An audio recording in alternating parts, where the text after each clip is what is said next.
and welcome to Antique.com. Today's video is about the Packard Bell i359 tower unit. This is a Pentium 4 machine running Windows XP with this themed purple desktop. I think it looks remarkably smart myself. We have a DVD player, 2 USB, an audio in and out, no floppy drive. It's got to be said that the rear of this machine is probably about as boring as you can get. We have the PS2 ports for keyboard and mouse, a VGA port because it's on board, 4 USB, a network and a sound card. Internally, this machine has a fairly simple layout: hard drive, DVD, CD-ROM, Pentium 4 processor, AGP slot and 3 PCIs. For memory slots, that's about it. This motherboard is an Asus P5 VD2. This can be found on the Asus website, but there are about 5 different versions of this. Unfortunately, the NVM/S model doesn't appear on Asus's website, and therefore it's been quite difficult to find drivers. There are different versions of this motherboard.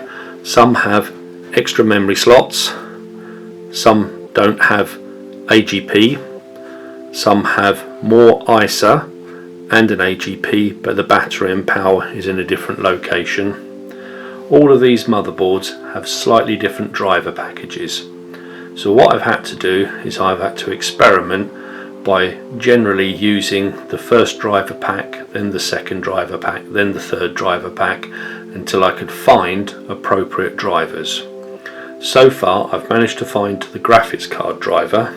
The one set of drivers I haven't yet actioned are the sound card, but it's a standard AC97, so I don't think that's going to be too much of an issue to find.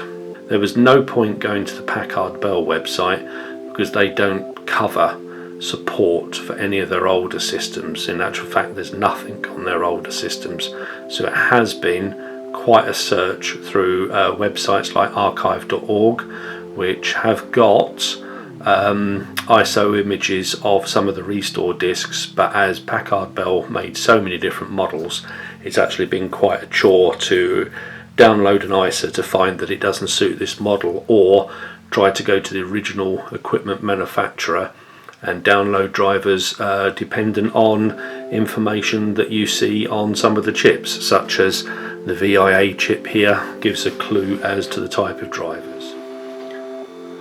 As I said, there wasn't any cleaning required on this system, as it is actually spotlessly clean on the outside and only had a very tiny amount of dust on the inside. So quickly, in other news before I wrap up this video, the Cybertech machine still needs a little bit of work. I've discovered that now I've put it all back together and installed all the operating system, it turns out the CD copier at the top is actually broken and doesn't work.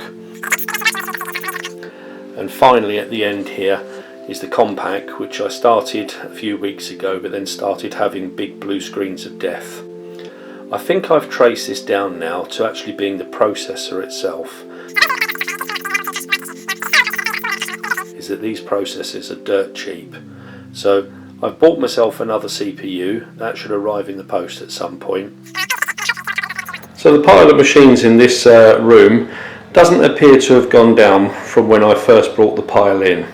But the reality is, it's now only those 4 or 5 units there, 3 of which are actually empty cases, so I'm only down to 2 machines left to look at. Yes, I know it's untidy, but I'll get to it at some point. These 2 machines have been donated to me. It's a Sunblade 2000. The machine on the end here is a Sun Ultra 60.